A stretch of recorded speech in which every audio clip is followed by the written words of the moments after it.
வணக்கம் வணக்கம் pan kitchen.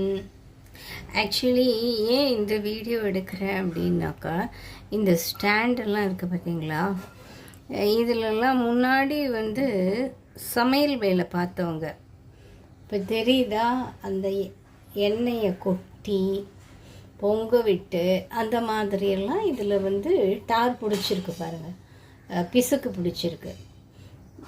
இதெல்லாம் நான் என்ன நினச்சேன், நான் இப்போ சமைக்க ஆரம்பித்ததுலேருந்து சரி இதோட கலரே அதுதான் போல் இருக்குன்னு.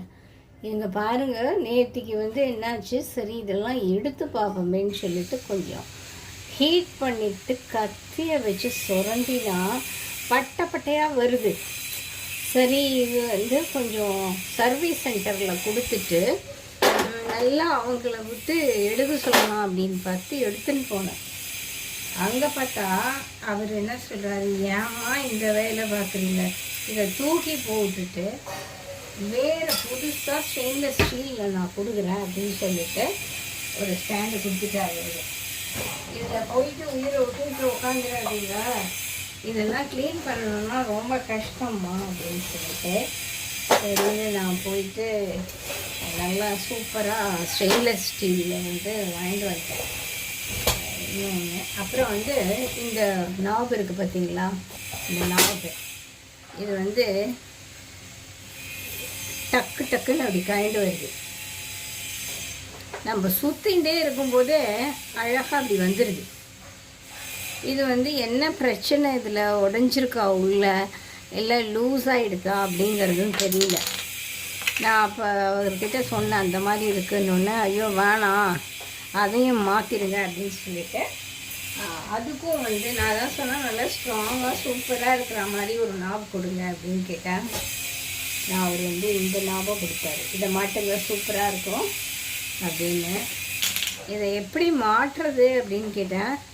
அவர் சொன்னார், இப்படி வச்சு இப்படி அழுத்திடுங்க அவ்வளோதான் அப்படின்னாரு. அவ்வளோதான், இது நல்லா டைட் ஆகிடுச்சு பாருங்கள். இதை ஸ்டெயின்லெஸ் ஸ்டீல் இது ஆனால் பல வளன்னு இருக்குது. எண்ணெய்லாம் ஊற்றிக்காமல் பார்த்து வச்சுக்கணும். இதை இனிமேல் அவ்வளோதான், அந்த கடையிலேயே நானே எடுத்துன்னு வாங்கம்மா அப்படின்ட்டு. அழகாக இருக்குல்ல, அவ்வளோதாங்க நம்மளுக்கு. இதையும் மாற்றுறேன். மொத்தம் 3 ஸ்டவ், அந்த ஸ்டவ் மேலே குக்கர் வச்சுருக்கேன், அதனால் காமிக்கிறேன். ஒரு அழகாக உட்காந்துருச்சு பாருங்கள், செமையாக இருக்குது. இந்த நாபும் கலர் ரொம்ப அழகாக இருக்குது. ஸோ இந்த மற்ற 2 நாபு நல்லா தான் இருக்குது. ஆனாலும் நான் என்ன பண்ண போகிறேன், அதையும் பேத்து எடுத்துட்டு இந்த புதுசு இதையே நான் அங்கே வைக்க போகிறேன். அவர் சொன்னது தான் நடந்தது கடைசி. என்னத்துக்குமா கஷ்டப்படுறீங்க அப்படின்னு. ஸோ 3 வாங்கிட்டு வந்தேன். 3 சேர்த்து 545 ருபீஸு.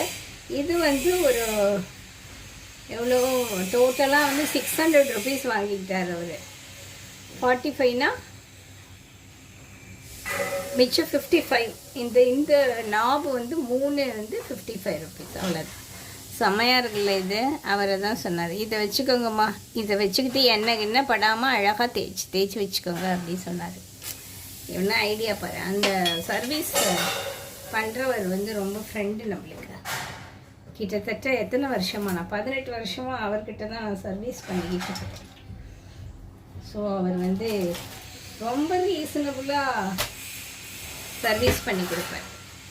இந்த ஸ்டவ்வெல்லாம் பூரா பிரித்து எடுத்து கேஸ் செக் பண்ணி க்ளீன் பண்ணி பர்னர்லாம் க்ளீன் பண்ணி எடுத்துட்டு, ஏதாவது பிசுக்கு இருந்ததுன்னா அதையும் எடுத்துகிட்டு எல்லாத்துக்குமே 1000 ருபீஸ் தான் வாங்குவார்.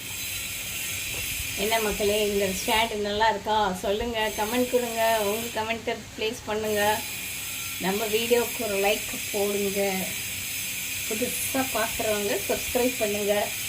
உங்களுக்கும் இந்த மாதிரி ஸ்டாண்டு வேணும் அப்படின்னாக்கா நேராக சர்வீஸ் சென்டர்லாம், இந்த ரிப்பேர் கடையெல்லாம் இருக்குல்ல, சர்வீஸ் சென்டர்னாக்கா ஆத்தரைஸ்டு சர்வீஸ் சென்டர்லாம் இல்லை, ஸ்டவ் ரிப்பேரு மிக்சி ரிப்பேரு அதெல்லாம் இருக்குங்கள, அந்த கடை இது. அதையும் தவிர இப்போ நான் எங்கள் பண்பையில் இருக்கிற கடை ஹோல்சேல் கடை.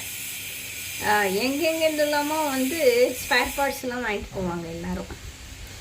நான் இந்த பர்னர் கூட நான் அவர்கிட்டேருந்து தான் வாங்கினேன். இந்த பர்னர் வந்து வீணாக போயிடுச்சு. அப்புறம் அவர் தான் வந்து இந்த பழைய பர்னரை எடுத்துக்கிட்டு வர சொல்லிவிட்டு, இது என்ன சொல்லுவாங்க, பர்னர் தானே, அதுக்கு ஏற்ற மாதிரி பண்ணி கொடுத்தாரு.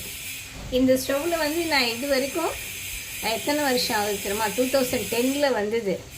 இந்த பைப் கனெக்ஷனோட, எனக்கு கேஸ் கனெக்ஷனோடு வந்தது. 2010 இதே அடுப்பு தான் நான் யூஸ் பண்ணுறேன். எந்த டேமேஜும் இல்லை. என்ன ஒரு டேமேஜு, இந்த சமையல் பண்ணுறவங்க வச்சுக்கிட்டு இருந்தேன் நிறைய நாள். போன வருஷத்துலேருந்து தான் நான் சமைக்கிறேன். அதுக்கு முன்னாடியெல்லாம் சமையல் செய்கிறவங்க தான் வந்து சமைச்சு கொடுத்துட்டு போவாங்க. அவங்க தடால் படால்னு செஞ்சு நான் வந்து இந்த ஸ்டாண்டோட கலரே இதுதான் நினச்சேன். ஆனால் அதோட கலர் வந்து எப்படின்னா இந்த மாதிரி இருந்திருக்கு, இந்த கலரில் இருந்திருக்கு. அது எனக்கு அவ்வளோ நோட்டீஸ் பண்ணதில்லை, ஏன்னா நான் கிச்சனுக்கே வந்ததில்லை. இப்போ பாருங்கள், அதை பார்த்த உடனே ஒரு மாதிரி வயர்டாக இருக்குது. நமக்கு சமைக்கணுங்கிற ஆர்வமே இல்லை. பட் இப்போ நல்லா இருக்குல்ல, இனிமேல் எவ்வளோ வேணாலும் சமைச்சு சாப்பிட்லாம். ஓகே, பாய். பிடிச்சிருந்தா கண்டிப்பாக ஷேர் பண்ணுங்கள் உங்கள் ஃப்ரெண்ட்ஸ்க்கெல்லாம். By by. என்ன வச்சு தேய்க்கிறீங்க அப்படின்னு ஒருத்தவங்க கேட்டிருந்தாங்க. வெறும் இந்த விம்மு லிக்விட் இருக்குது பார்த்தீங்களா, அது இப்போ வந்து அந்த ஃப்ளிப்கார்ட்டில் வாங்கினேன். லிக்விட் ஓடிக்கிட்டு இருக்குது, செம்மையாக இருக்குது. எனக்கே பார்க்குறதுக்கு என் கண்ணே பட்டுடும் போல் இருக்குது இந்த ஸ்டாண்டு மேலே. தேங்க்யூ ஃபார் வாட்சிங். பார்த்தீங்களா, இந்த ஸ்டாண்டு இந்த புஷ் எல்லாம் மாற்றின உடனே புது ஸ்டவ் மாதிரி ஆகிடுத்த பாருங்கள். சூப்பராகிடுச்சுல்ல.